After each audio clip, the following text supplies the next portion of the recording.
साथियों, tally chapter 54 solved assignment में आपका स्वागत है।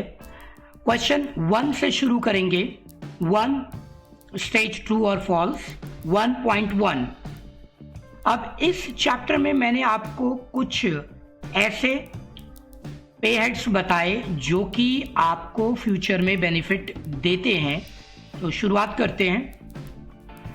1.1 bonus is an earnings for employees. True साथियों, बोनस ऑफ कोर्स अर्निंग ही होती है एम्प्लॉय के लिए। 1.2 इन रिम्बर्समेंट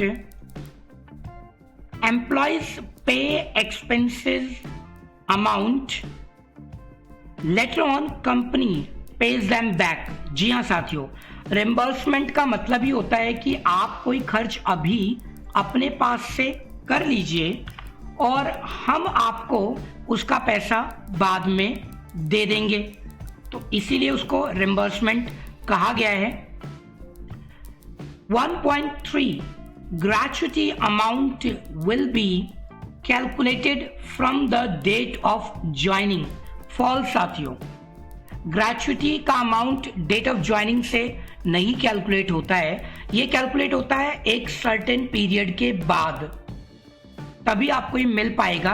आप आज ज्वाइन करें और अगले महीने सैलरी में आपको ग्रेच्युटी मिल जाए, ये पॉसिबल नहीं है।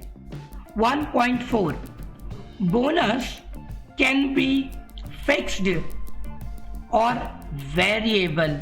ट्रू साथियों, बोनस का अमाउंट तो आप अपनी तरफ से फिक्स भी कर सकते हैं और वेरिएबल भी कर सकते हैं, जिसका जैसा परफॉर्मेंस या जो जितने समय तक आपकी कंपनी में काम कर चुका है उसके अकॉर्डिंग कर सकते हैं। 1.5 gratuity calculation type is as user defined value in this chapter. साथियों, एक्चुअल में ग्रेच्युटी में आपको एक टेबल मिलती है, स्लैब टेबल, और वहां पर आपको डिफाइन करना पड़ेगा कि आप ग्रेच्युटी कैसे पे करेंगे। 15 डेज का पे करेंगे सैलरी की, 20 डेज पे करेंगे, वो जो भी पॉलिसी होती है उसके अकॉर्डिंग पे करना होता है। Question number 2 MCQ 2.1 In this pay head, a slab rate of calculation table will appear. आप इस पे हेड को क्रिएट करेंगे तो आपके सामने एक स्लैब रेट की टेबल अपीयर हो जाएगी कैलकुलेशन करने के लिए। अभी हम ऊपर चर्चा करके आए हैं ऑप्शन सी ग्रेच्युटी, तो आप भी ग्रेच्युटी का चुनाव करिएगा।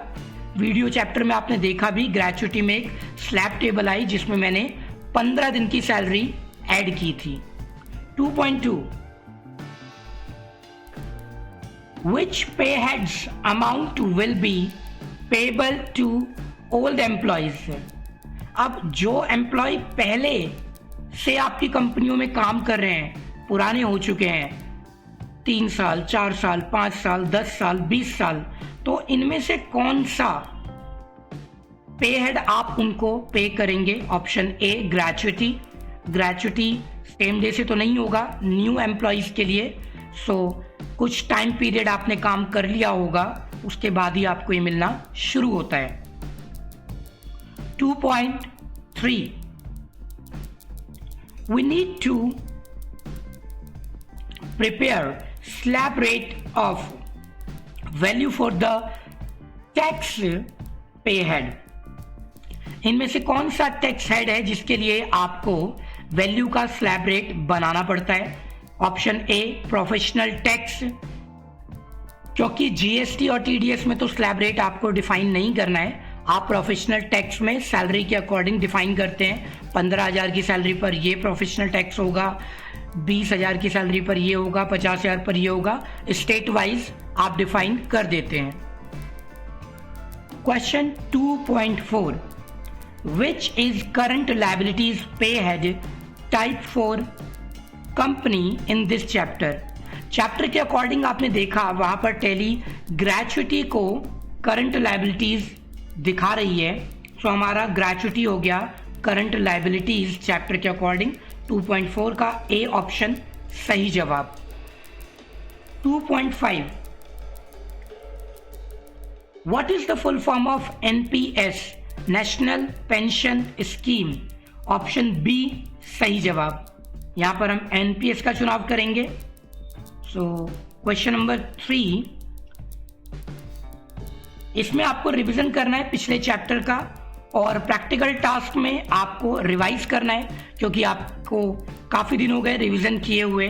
अभी आपका पेरोल चल रहा है, फिर आपका चैप्टर 55 भी है, 56 भी है जिसमें पेरोल होगा. सो असाइनमेंट यहाँ सॉल्व हुआ. आगे बढ़ते हैं.